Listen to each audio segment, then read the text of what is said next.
I take the floor once again to speak on a matter of profound importance and of national interest. Mr. President, our fallen SAF 44 must be turning in their graves. Not only are they being denied justice by government's own acts of inconsistency, but we, in effect, are mocking them as well. What am I talking about?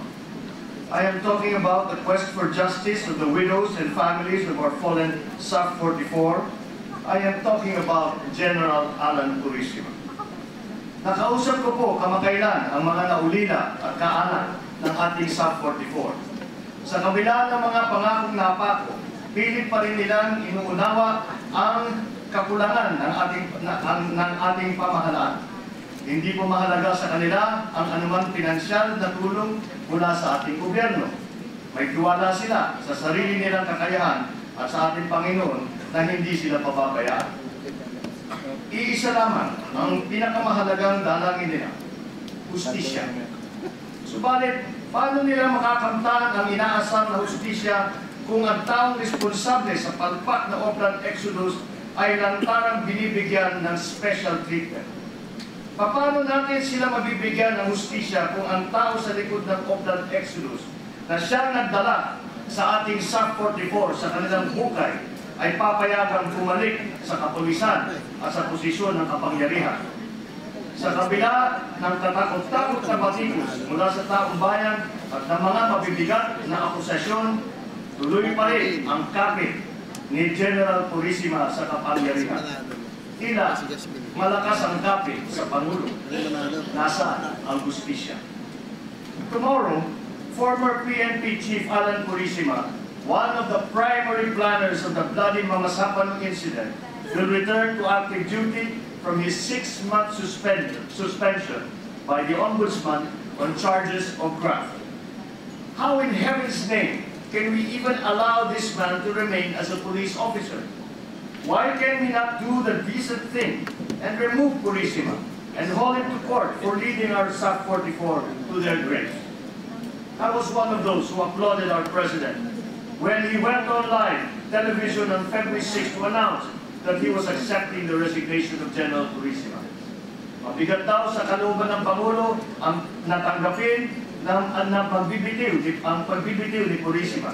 Dahil daw, mahaba ang kanilang pinagdaanan ni Purisima. At malaki ang naitulong nito sa panunumbalik sa kanyang kumpiyansa. Kahit kailan, hindi raw po siya iniwanan ni Purisima. Ngunit sa kabilang banda, malinaw din na inamin ng ating Pangulo na malaki ang naging papel ni Purisima sa Oplan Exodus at marami ang kanyang naiambag sa pagpaplan na ito.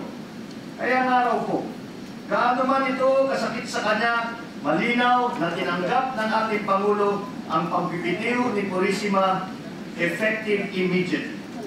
Napakalinaw po ng sinabi ng ating Pangulo noon. Aalis si Purisima sa serbisyo at tinatanggap ko effective immediately ang resignation ni General Purisima. Eh bakit ngayon ay narilyan pa siya? Narilyan na naman si Purisima. Lumalabas na nag-resign pala si General Purisima bilang PNP chief lamang. Pero mananatili siya sa kapulisan. Hindi pala lubos ang kanyang pagbibitiw. May mga nakatagong kondisyones. Mr. President, hindi po ba ito katawa-tawa? Nasaan ang delikadesa at ang palabra de honor? Ano na lamang ang sasabihin natin sa taong bayan? Ano ang iisipin ng mga naiiwan ng ating SAF 44? Na sila ay pinaikot at nilinlang lamang ng ating pamahalaan? Alam naman natin na suspindido na si Purisima nung sila ng ating Pangulo ay nagplano ng Oplan Exodus. Suspendido na nga, nakialam pa. Bakit pa lubhang pinoprotektahan si General Purisima? Bukod sa dapat siyang ipagbitiw sa kanyang posisyon, di ba dapat kasuhan din si Purisima sa kanyang iligal na partisipasyon sa Oplan Exodus sa pagkamatay ng ating SAF 44? Ngunit ngayon, bukod sa walang kasong isinampalaban sa kanya ng ating pamahalaan, ibabalik pa siya sa serbisyo. Why is our President holding the PNP hostage to the whims and caprices of a few? Why doesn't our President heed the call of the people for the outright removal of General Purisima from the service, not just from his perch as PNP Chief? Kaya pala, hindi makapag-appoint ang ating Pangulo ng permanenteng PNP Chief. Tila may nakahanda palang espesyal na plano para kay Purisima. Kung kaya naman, nakabinbin ang appointment ng bagong PNP Chief. This is absurd. This is unfair. Not only to the people and to the widows and families of our Sub-44, but more particularly to the members of our police force. I admire our President's fidelity to General Purisima. I salute him and give him credit for standing by his man to show gratitude for his service and his loyalty. Ang mapasapan ng bloody incident at si General Alan Purisima ay issue ng sambayanan. Dahil po sa kapalpakan ng Oplan Exodus, 44 na pulis ang nagbuwis ng kanilang buhay. Dahil dito, naapektuhan din ang ating pinag-aaralan ng BBL. Napapanahon na, Mr. President, na mabigyan ng katarungan ng ating magigiting na Sub-44. Fire Purisima. Charge him in court for usurpation of authority or official function, for violating the chain of command, for gross misconduct and negligence that needlessly cost the lives of our policemen, among other serious violations. Throw the book at him. Appoint a new permanent PNP Chief. President Aquino is not without any choice.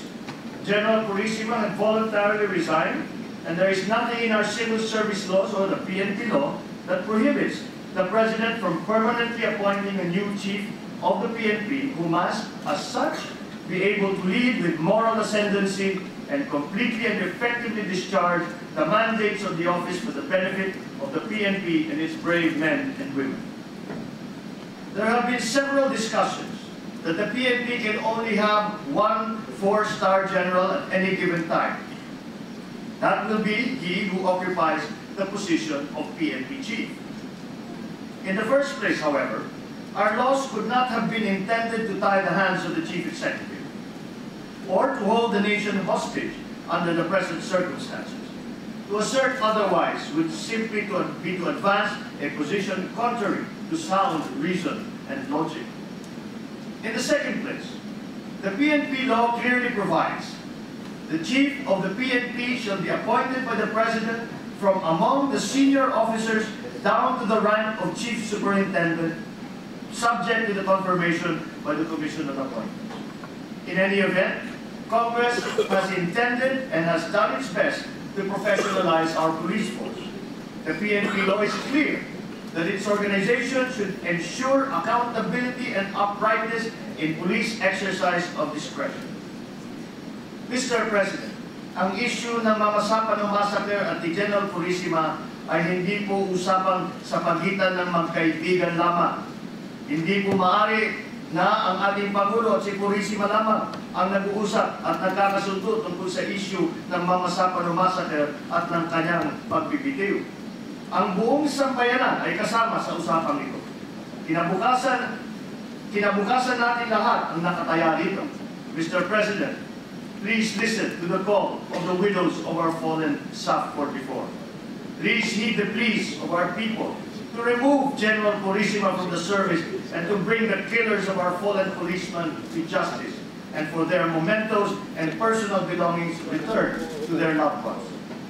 Please, Mr. President, for the sake of justice, please, Mr. President, for the sake of an enduring peace, listen to your people. Listen to your heart. Do the right thing. Remove Purisima. At the very least, genuinely abide by your clear and unequivocal decision to accept his resignation, which was supposed to be effective immediately, not effective temporarily. And most importantly, file the appropriate charges against him for crimes against the people. Bring the killers of our Sub-44 to justice. Then and only then can our fallen Sub-44 truly rest in peace. In the face of a public outrage, our officials had lavish praise on our Sub-44 for courageously laying their lives on the line for duty. Our government was quick to promise their widows and loved ones financial and educational assistance, among other benefits, not otherwise made available to those who had likewise perished in the killing fields of Mindanao and elsewhere while serving their country. And so at the height of our national mourning, the brave SAP 44 were conferred the highest honors a grateful nation could bestow on those who have given up their lives beyond the call of duty.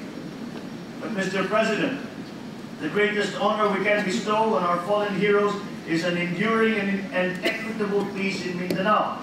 A Mindanao that would allow our Muslim and Christian brothers and sisters, our Lumads, our IPs, and people of other faiths to live in peace and in harmony with one another. A Mindanao that leaves its past behind and looks to the future. Mr. President, I urge the MILF to join us in our search for peace. I ask the MILF to renounce violence as an instrument of peace. I ask the MILF leadership to demonstrate sincerity in their talks with the government. I urge them to set aside generations of acrimonious relationships with our government and start anew in the spirit of mutual trust. Countless lives have already been lost. There could be more suffering or could die. The pristine rivers of Mindanao have turned red from the blood that flowed from the combatants from both sides, not to mention the innocent civilians who were caught in the crossfire. I say, enough is enough. I appeal to the MILF to make good its promise not to resort to force or violence in the event the original Bangsamoro Basic Law is amended or revised by Congress. I must remind the MILF that we are bound by our Constitution and that we honor it by adhering to its spirit and its intent. I must also remind the MILF that when the BBL was drafted, no consultations were held with other important stakeholders such as the MNLF, the Lumads, the indigenous peoples, the sultanates, the business sector, among others. They were totally shut out of the process. Also, numerous provisions in the BBL violate our Constitution. In my privileged speech last Wednesday, I warned passing the BBL in its current form and substance would not bring us any closer to peace. It would lead us to perdition. My task, therefore, as chairman of the Committee on Local Government, is to ensure that our proposed law for the Bangsamoro is inclusive and that all affected sectors of society are heard. Moreover, we have to ensure that the various provisions that run counter to our Constitution are rectified. It will not be easy, but it has to be done if we want peace in our time. Mr. President, I am a man of peace. I abhor violence. I am willing to listen to the MILF and all those who have something relevant to say about the BBL. I will take pause and consider any or all suggestions how best to travel the perilous road to peace. Let us work on this important legislation together, no matter how difficult it seems, how tedious and drawn out the entire process might feel like. As a Filipino, I do not want any more blood to be spilled between our soldiers and the MILF. We are all Filipinos. We should welcome the clash of ideas, no matter how challenging they may be, in the spirit of brotherhood. We should embrace our disagreements as a demonstration of our commitment to an equitable and enduring peace. Peace in Mindanao, peace in our land. And so, as I have announced, Mr. President, I shall be preparing a substitute bill to the BBL when we resume session in July. I appeal, therefore, to the MILF and to our national leaders to set aside emotion, to rise above petty politics in the interest of a much nobler cause, the cause of peace. At the risk of repetition, I urge the MILF, not only its leadership, but all of its commanders, to renounce war as an instrument of peace.